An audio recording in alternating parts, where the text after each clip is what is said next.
Every day, millions of people scroll through endless streams of digital noise, searching for clarity, direction, and truth in a chaotic world. But the most profound blueprints for navigating human life, culture, and leadership weren't written by modern influencers or shifting societal trends. They were recorded thousands of years ago in the pages of the Holy Bible. Welcome to Scroll to Soul. We don't just read the text. We decode the real-world execution strategy for the modern era. If you are ready to stop being a passive observer and start building a life rooted in deep wisdom and intentional action, you are in the right place. You are now among the practitioners. Let's unlock today's blueprint.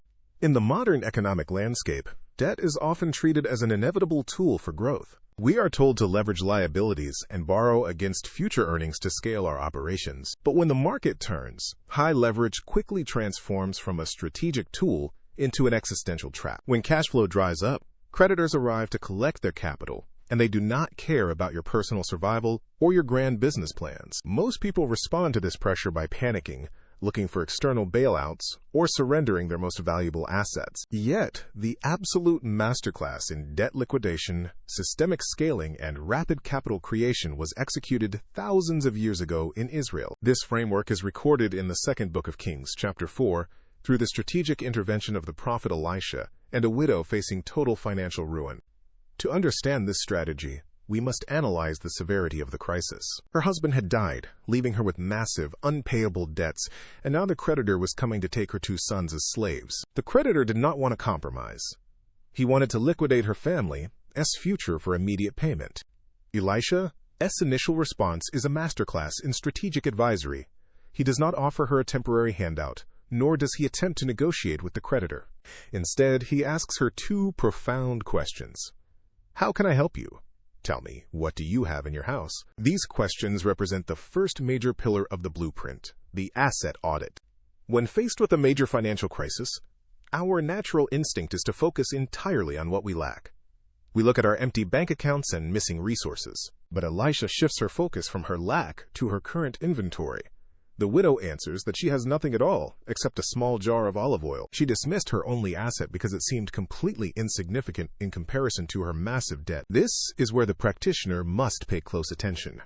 Your breakthrough will rarely come from an external resource or a sudden bailout. It almost always begins with a small, underutilized asset you already possess but have devalued. You must perform a ruthless, objective audit of your current environment. Look beyond your immediate limitations and locate your own jar of oil. To execute this shift, you must master the psychology of resource optimization. Most people fail to scale because they wait for perfect conditions. They tell themselves they will start once they have massive capital or a major investor. But the Elisha model rejects this passive waiting. It requires you to take your small existing asset and immediately put it into a structured system. You must stop viewing your resources through the lens of scarcity. Your jar of oil is not too small.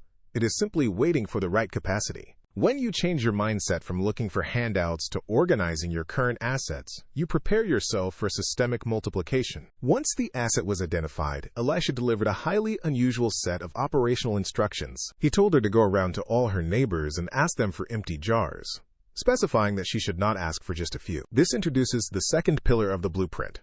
Leveraging borrowed capacity. The widow's scaling potential was severely restricted by her immediate infrastructure. She had the seed asset, but she lacked the container capacity to hold a larger volume of wealth. If she had tried to pour the oil using only her existing kitchen utensils, she would have run out of space within minutes. To scale her operations, she had to borrow empty vessels from her community network. This is the ancient equivalent of utilizing a decentralized supply chain or using external infrastructure. In modern business, you do not need to own the warehouses or manufacturing plants to scale your vision. You can partner with existing entities, utilize third-party logistics, and leverage the unused capacity of your broader network. The size of your breakthrough is determined entirely by the volume of empty vessels you gather. The third pillar of the strategy is the deep focus phase, represented by the closed door. Elisha instructed her that when she had gathered the vessels, she must go inside her house with her sons, shut the door behind them, and begin pouring the oil into all the jars, setting each aside as it was filled. This requirement to shut the door is a vital operational parameter. If she had kept her door wide open, her neighbors would have watched her with deep skepticism, mockery, and doubt. The negative noise of her environment would have contaminated her execution. By shutting the door, she created a controlled, protected environment where her team could focus entirely on production. For the modern practitioner, shutting the door represents deep focus, intense isolation during product development, and strict operational security. When you are building a new system, writing a business plan, or launching a venture, you must shut the door on the noise of the world. You do not need the approval of the crowd to begin your work. You must go into your private lab, focus on the daily production, and refine your proprietary systems in silence, away from public opinion. The fourth pillar is the active deployment process, which is the act of pouring. The text records that the widow shut the door behind her and her sons. Her sons brought the empty jars to her, and she kept pouring. When all the jars were full, she asked her son to bring her another one, but he replied that there was not a single jar left. The moment the vessels were exhausted, the oil stopped flowing. Look at the absolute precision of this system. The oil, representing the multiplying resource, only flowed as long as there was an active vessel to receive it. It did not multiply while sitting static in the original jar. In your career, multiplication does not happen while your assets remain idle on a shelf. The flow of opportunity, capital, and influence only occurs when you are actively pouring your skills into empty vessels of market demand. Action is the catalyst for multiplication. Furthermore, notice that the flow of resources is bounded by your capacity. The oil stopped flowing because there were no more jars. If you want to increase the flow of resources in your life, you must increase your capacity to hold them. The final pillar of the blueprint is the strategic liquidation and retained equity phase.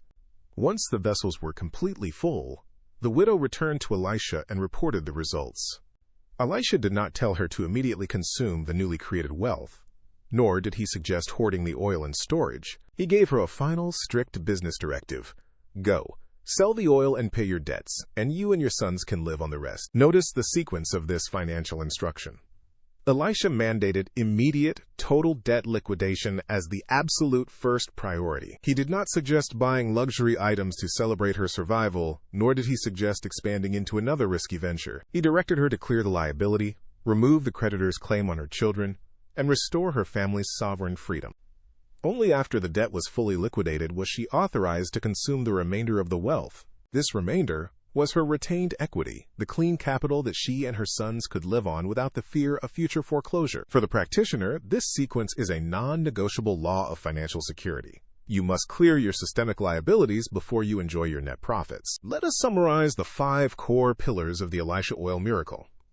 First, perform a ruthless asset audit to identify the underutilized seed assets you already possess. Second, leverage borrowed capacity by utilizing the empty infrastructure of your broader network. Third, practice closed-door focus to protect your proprietary execution from external noise and skepticism. Fourth, maintain active deployment, understanding that resources only flow when you are actively pouring into market demand.